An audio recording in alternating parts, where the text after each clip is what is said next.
haven't watched the last video yet, I'll leave a link on the screen right now. It'll probably come up as suggested. But I went to get my FASS 150 installed. As you guys can see, it's right up in there with a XDP diesel sump. I don't know why it's not focusing that great right now. Oh, there it is. But I was at the shop and I saw a 4th gen bumper. I know I said I wasn't gonna pick one up until I did all the engine mods that I wanted to do before I went and got the bumper.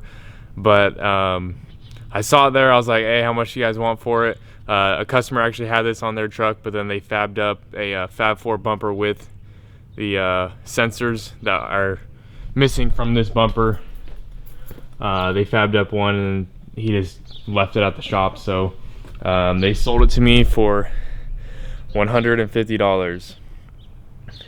That's a freaking steal. Only thing that's wrong with it is it's pulled up just a tiny bit right here, as you can see. I could probably bend that back, but other than that, the bumper is pretty much perfect.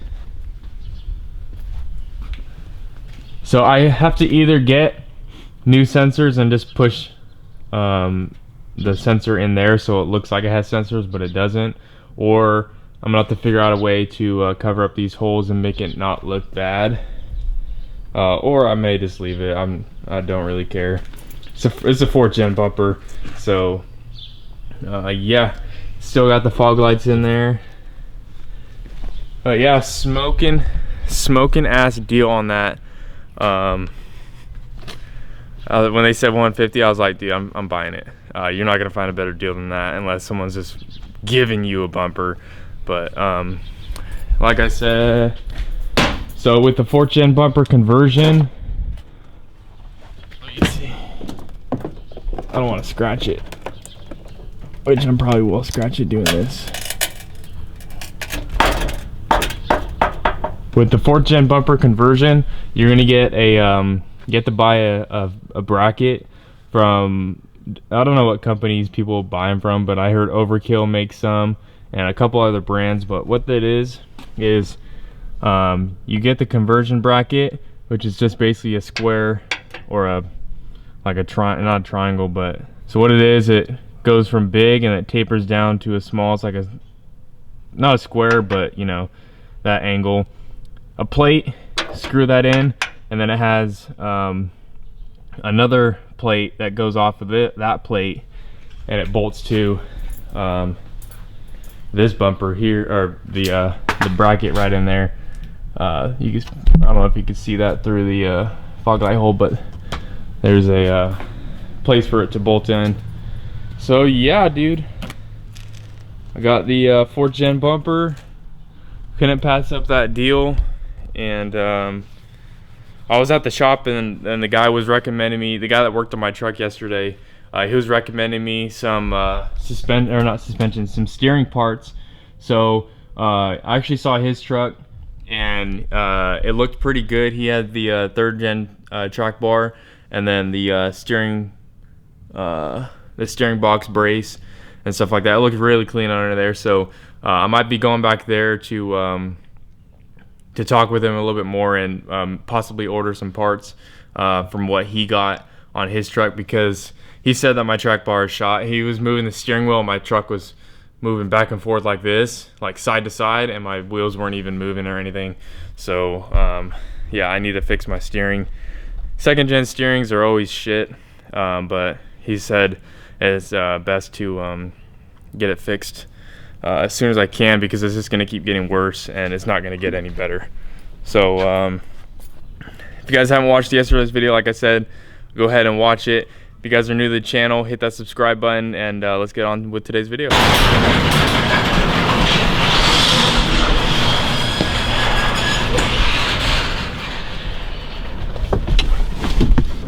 Oh yeah, my truck smells freaking great right now. I freaking left these buckets. For you guys didn't see last video, this had all the diesel, not all of it because this is 4 buckets.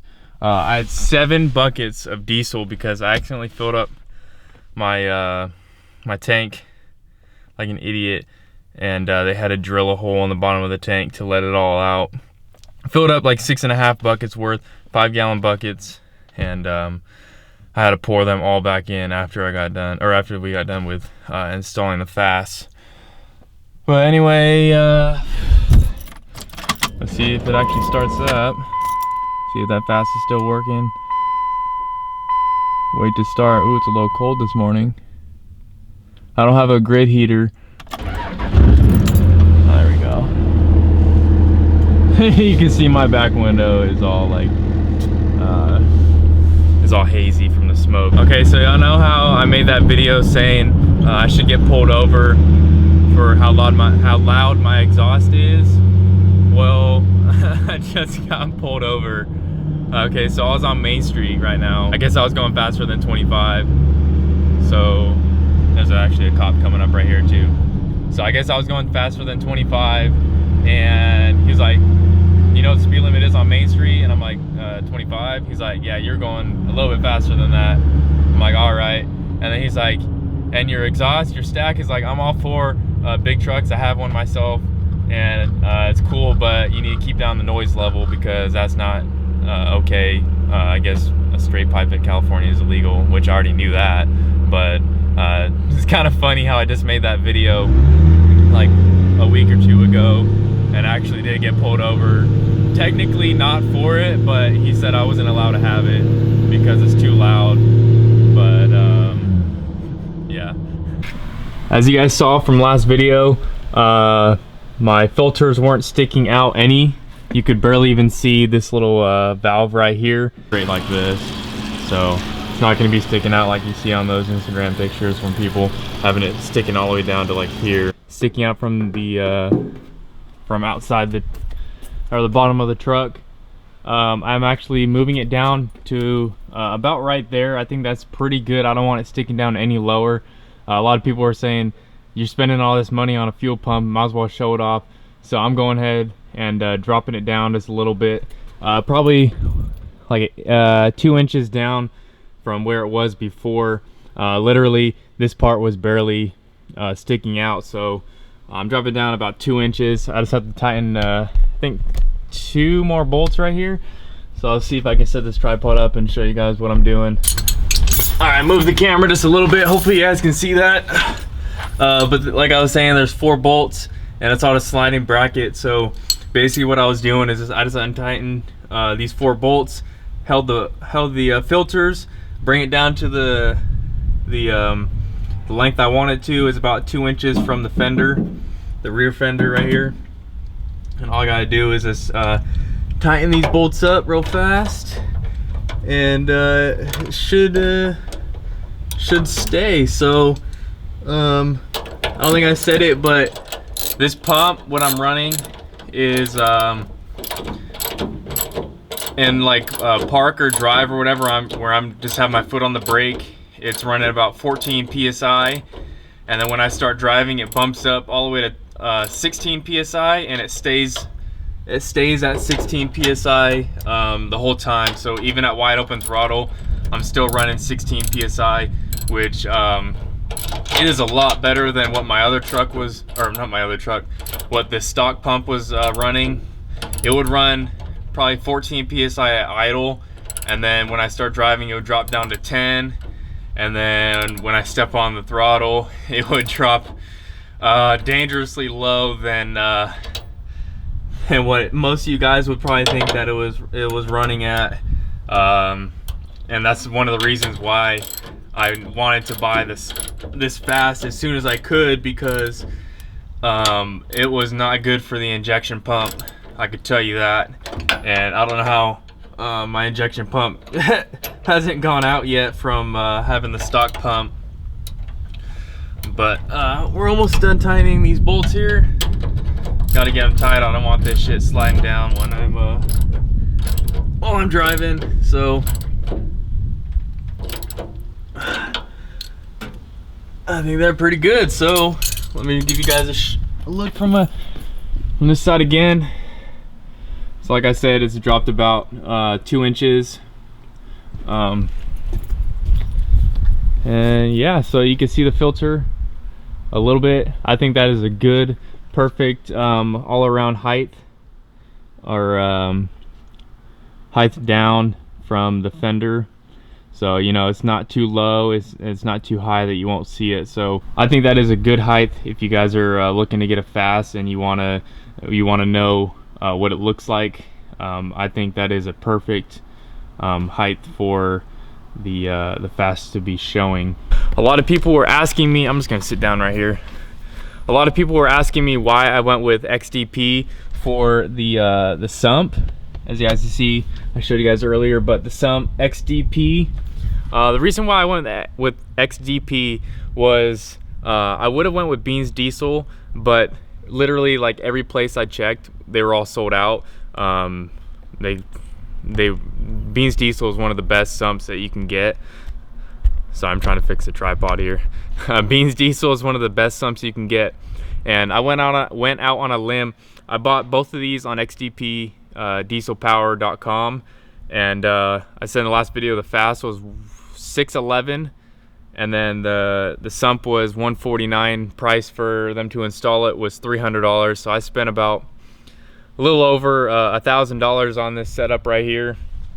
And so the reason why I went with XDP was because I was already buying the FASS off of XDP, and I went out on a limb and bought their sump, which I was checking the pictures before I bought it, and it had a real simple design. The guy that was installing, his name was Ray. He said it was one of the easiest sumps that he's ever put in. He on his truck he has a Air Dog, and he used the Air Dog sump, and he said it was a bitch to put in. He said this is a lot better, so I do not regret buying this sump. It's really easy to install, and yeah, I would recommend this sump if you guys are looking for a sump to go with your lift pump. And then also people were asking me why would you get a FASS? Like what's the point? And basically is with the stock fuel pump, you're only running probably most of the time 10 psi, which I mean it's not the greatest, but you want to have good fuel pressure to keep the injection pump happy, keep the injectors happy.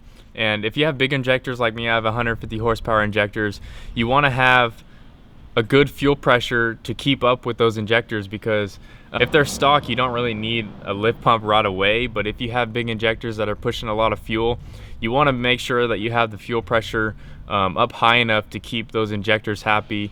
And also, if your fuel pressure is too low, the injection pump won't be getting enough fuel through it. Like if you're running full throttle, if your injection pump doesn't get enough fuel, it's going to wear out prematurely, and a FASS 150 just like this will counteract that premature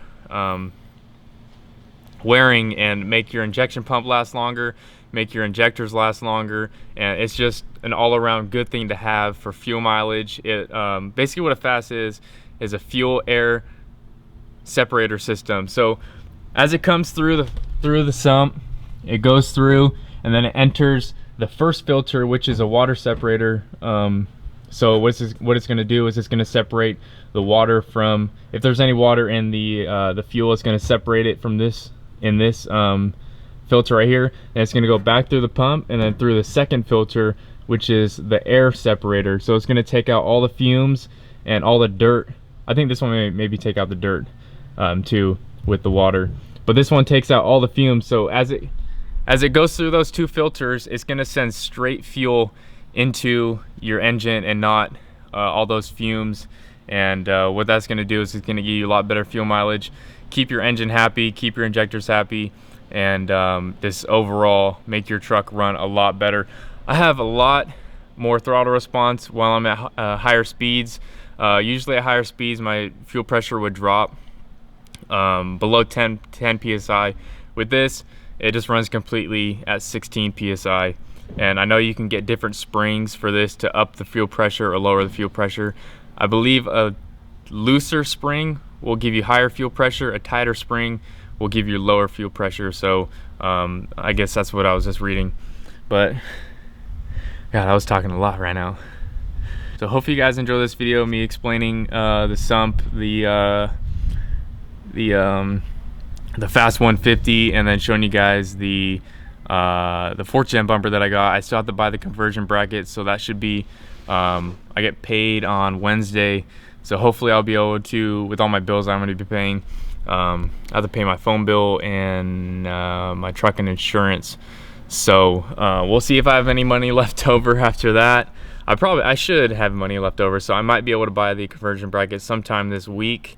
And also, me, What the Duck, Paradox, and maybe Loud and Proud are going to be meeting up in Alabama at Paradox's house sometime in the next couple months. And I'm going to be flying to Florida, and then What the Duck is going to pick me up from the airport, and then we're going to drive to Alabama. And Loud and Proud might be flying to the St. Maur airport as me, or he might be flying to the airport closer to Paradox, so Paradox might pick him up.